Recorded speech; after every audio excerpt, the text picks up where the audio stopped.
అయ్యయ్యో నా మీద ట్రోల్ చేసుకుంటే ఎదుర్కొనే దమ్ము నాకుంది. చేసే దమ్ము వాళ్ళకు ఉందో లేదో నాకు చెప్పండి.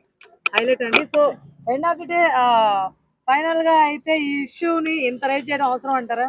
అవసరం లేదేమో. జనాలు అర్ధరాత్రులు అమ్మాయిలు వెళ్తున్నారు, వాళ్ళు సేఫ్ గా ఇంటికి వెళ్తున్నారా లేదా, ఆడపిల్లలకి చాలా చోట్ల చాలా ర్యాగింగ్లు జరుగుతుంది, డ్రగ్స్ వాళ్ళు ఇబ్బంది పెడుతున్నారు. ఈ వాటి మీద పడరు గానీ ఈ పిచ్చి పిచ్చి వాటి మీద పడేది ఎందుకో నాకు అర్థం కావట్లేదు. శివాజీ గారు కొంచెం వయసులో పెద్దోడు కదా, ఇలా ఎందుకు అంటారు అని అనుకొని సార్ మీరు అలా చెప్పడం తప్పు అని అనొచ్చు. కానీ ఈ సాంగ్ కే లేనప్పుడు మనిషి అంటే ఏమొచ్చింది అంటున్నా నేను. సాంగ్ కి లేనిది ఆ కేసు ఏదో ఈ పాటను ఎవరు సృష్టించారో ఆయన మీద వేయొచ్చు కదా. సరుకు సామాన్లు అంటూ ఏదైనా సరే సరుకు సామాన్లు అని ఒక పాట వస్తేనే కదా మనం అంటాము. ఇప్పుడు దేవుడా అనే డైలాగు రేస్ గురం వచ్చినప్పుడు అబ్బా దేవుడా అనేవాళ్ళు. ఎందుకన్నాం? మనకు అది రాదు కదా, అది సృష్టించారు ఎవరు? డైరెక్టర్ వాళ్ళు రాస్తారు. ఆ డైలాగ్ చూసి మనము అంటాము దేవుడా అని.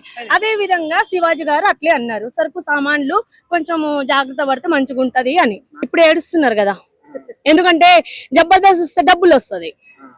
అప్పుడు ఆ యూజ్ ఆ డబ్బింగ్ లో అందరు కొట్టుకోవచ్చు, అందరు మాట్లాడవచ్చు. ఎందుకంటే నవ్వు వస్తుంది, దాంట్లో ఎంతమంది చూస్తే అంతమంది డబ్బులు వస్తుంది వాళ్ళకి. కాబట్టి అది తప్పు కాదు.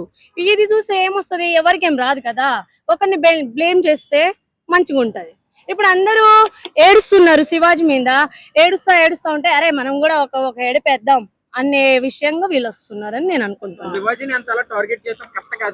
అసలు కరెక్ట్ కాదు. నెక్స్ట్ పులి ఎక్కడున్నా పులినే. పందులు వచ్చినాయని పులిది లెవెల్ ఏం తగ్గిపోదు.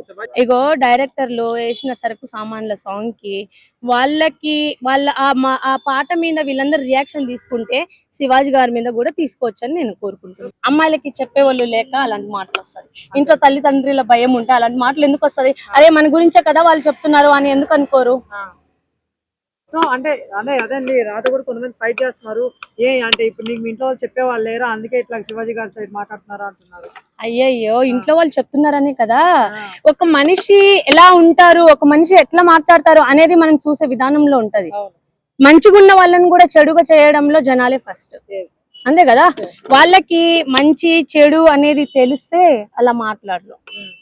అది ఏమి తెలియదు, మేము ఇట్లే తిరుగుతాం, మేము అట్లే నడుస్తాం అనుకునే వాళ్ళని ఎవరేమన్నారు.